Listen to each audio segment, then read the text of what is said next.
Salam alaikum wa rahmatullahi wa barakatuh. Wa alaykum salam wa rahmatullahi wa barakatuh. Donc aujourd'hui, nous avons l'honneur d'accueillir le cheikh Ali Badr du Sénégal, grand prédicateur reconnu. Et il a donc daigné nous répondre à quelques questions pour le site Risalatul Islam en langue française. Cher Ali Badr, bienvenue.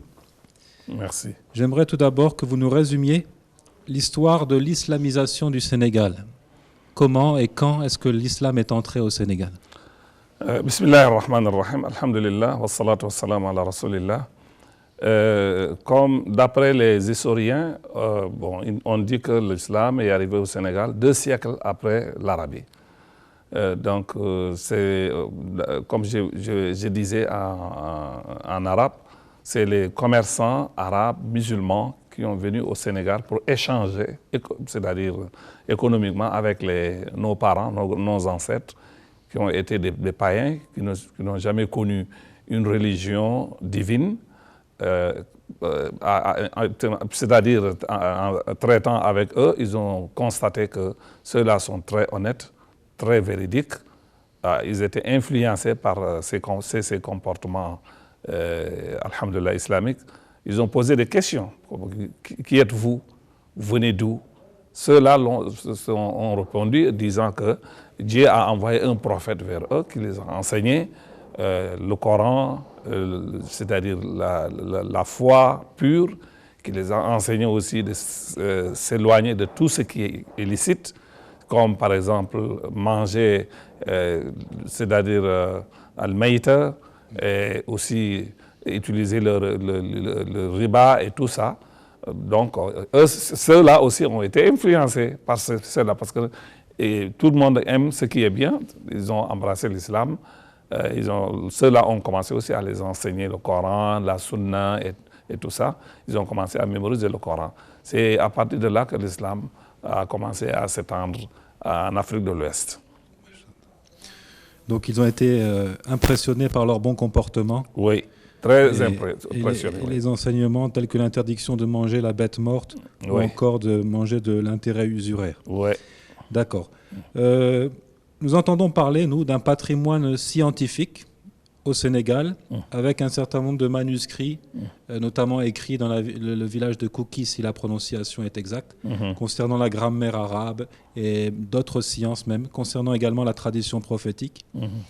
Et puis, c'est comme s'il y avait un vide par la suite, comme si l'héritage s'était perdu, ou en tout cas, on avait arrêté de produire des ouvrages pendant un temps. Et peut-être que cela correspond aussi avec l'arrivée des colons. Alors la question est la suivante: quel a été le rôle des colons français dans leur tentative donc d'altérer la religion de l'islam ou d'éloigner les gens de la religion de l'islam? Très bien, c'est une question très pertinente parce que tout le monde sait que les Français ont entré en Afrique par le Sénégal. C'est-à-dire, ils ont entré venant de la Mauritanie, de l'Afrique du Nord.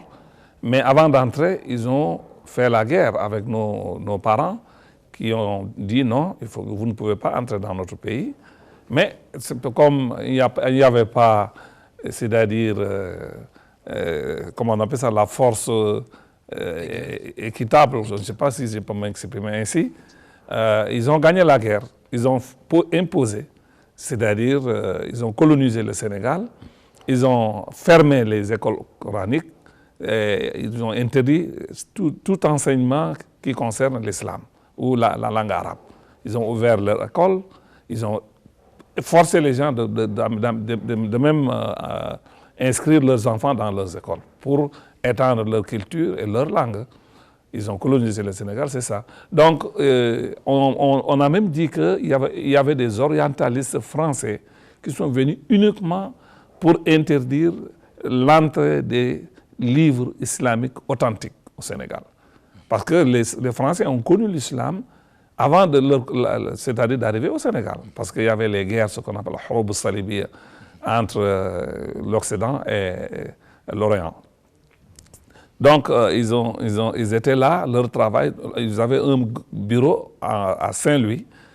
Tous les livres qui venaient, c'est ceux-là qui vérifiaient les livres.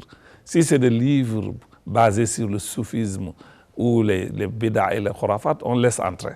Mais si c'est des livres de Ibn Taymiyyah ou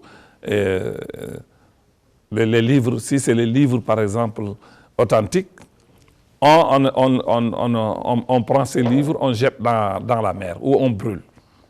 Donc c'est ça, la rupture que vous avez mentionnée, c'est ça la raison. C'est pour cela que c'est comme s'ils ont coupé les musulmans de leur civilisation, de leur religion pendant une longue période.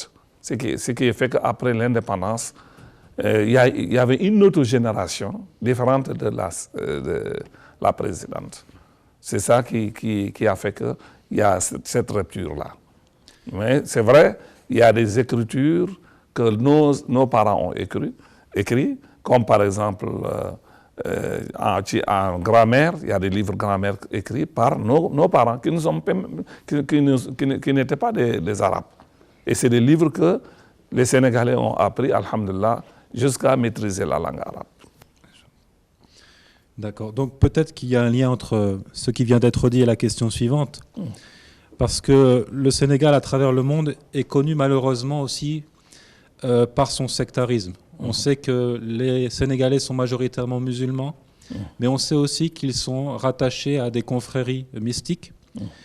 Et que donc c'est comme un fléau qui divise la société finalement, la société sénégalaise. Est-ce que cela s'explique aussi par le fait d'avoir été éloigné de la culture islamique ou de la langue arabe en général, ce phénomène de sectarisme? Oui, mais moi je crois non. Pourquoi? Parce que au Sénégal, si vous voyez bien, vous allez voir que la première tariqa qui est arrivée au Sénégal, c'est la Tidjaniya. Et les Tidjanes, ils apprennent le Coran, la Sunna, mais peut-être ils peuvent interpréter ça à leur manière.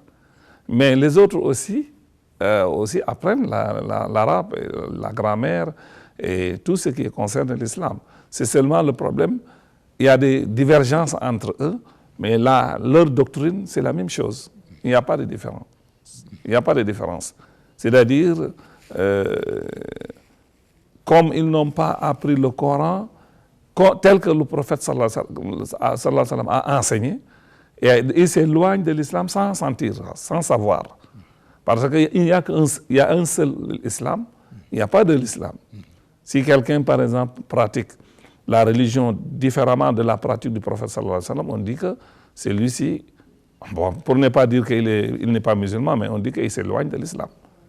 Donc ça c'est une raison valable pour se dire que vraiment, il y a des divergences entre le peuple sénégalais, c'est-à-dire les Tidjanes, les Khadirs, les Mourides, mais c'est des divergences théoriques, ce n'est pas pratique. Parce qu'il n'y a pas une lutte ou des problèmes en tant que tel entre ces tariqas-là. D'accord. C'est-à-dire il y a la paix sociale au Sénégal, si je peux m'exprimer ainsi.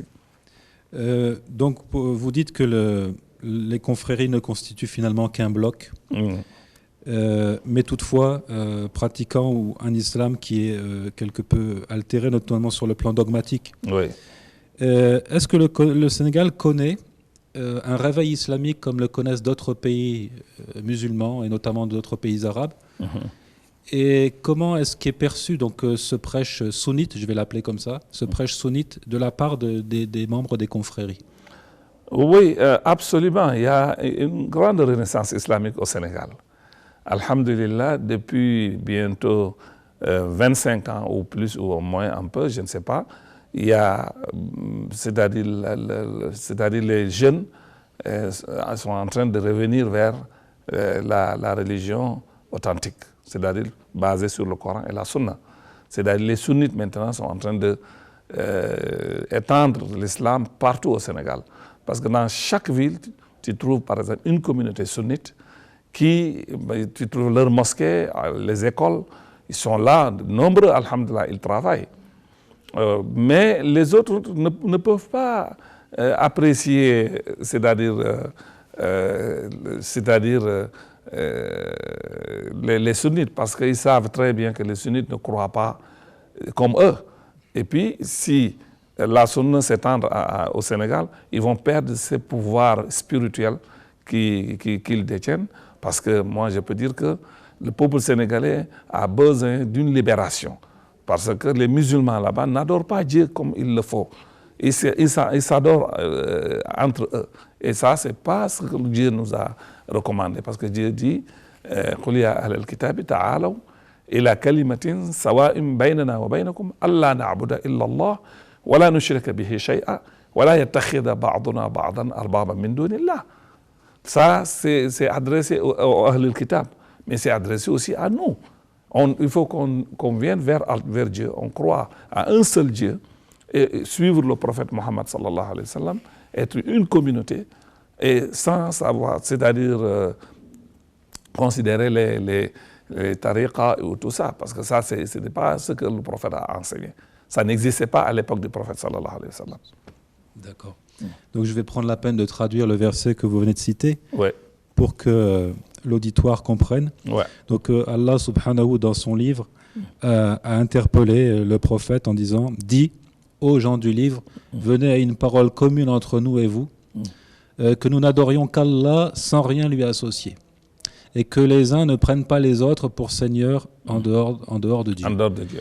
Donc l'objectif effectivement c'est de respecter l'unicité d'Allah et de ne pas diviniser les hommes ou toute autre créature. Ouais. Cher Ali Badr, vous avez prêché longtemps au Cameroun, donc en Afrique centrale. La situation est-elle la même qu'au Sénégal? En d'autres termes, est-ce qu'on peut généraliser, appliquer une même sentence, une même méthode de prédication à toute l'Afrique? Non, non, jamais. Parce que c'est vrai que l'Afrique, c'est un continent. On dit toujours Afrique, Afrique. Bon, mais la situation sénégalaise est très différente de la situation camerounaise. C'est-à-dire les Sénégalais sont différents des Camerounais. Parce que la majorité des Sénégalais sont des musulmans, même entre guillemets, même s'il y a ce qu'on parlait tout à l'heure. Mais là-bas au Cameroun, il y a des musulmans au nord, comme vous l'avez vu. Mais la majorité au sud ne sont pas des musulmans. Et même les musulmans du Cameroun sont différents des musulmans du Sénégal. Parce qu'au Cameroun, il n'y a pas de chouyours, il n'y a pas de tariqa, il n'y a pas tout ça. Donc la façon dont nous prêchons au Cameroun, ça ne doit pas être la même façon qu'au Sénégal. Parce que si tu appliques la même méthode au Cameroun, tu risques d'avoir des problèmes. Ou tu risques même d'échouer, de ne pas avoir de bons résultats. Donc, c'est deux sociétés différentes. Donc, il faut comprendre la société camerounaise avant même de commencer à prêcher. Bon, si on est au Sénégal, on est des Sénégalais, on a déjà compris la mentalité des Sénégalais. Donc, on peut bien s'adresser à eux sans problème. Mais si tu veux t'adresser aux Camerounais à la même manière que tu t'adresses aux Sénégalais, tu vas créer beaucoup de problèmes. D'accord.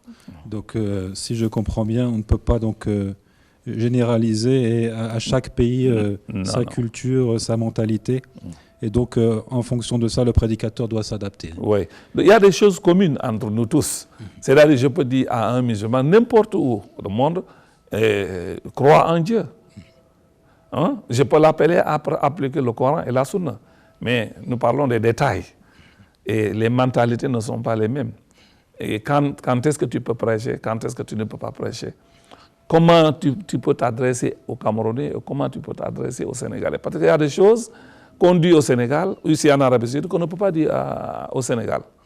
C'est-à-dire je ne peux pas prêcher ici en Arabie Saoudite et prendre la même manière de prêcher au Sénégal ou au Cameroun, parce que c'est des sociétés différentes.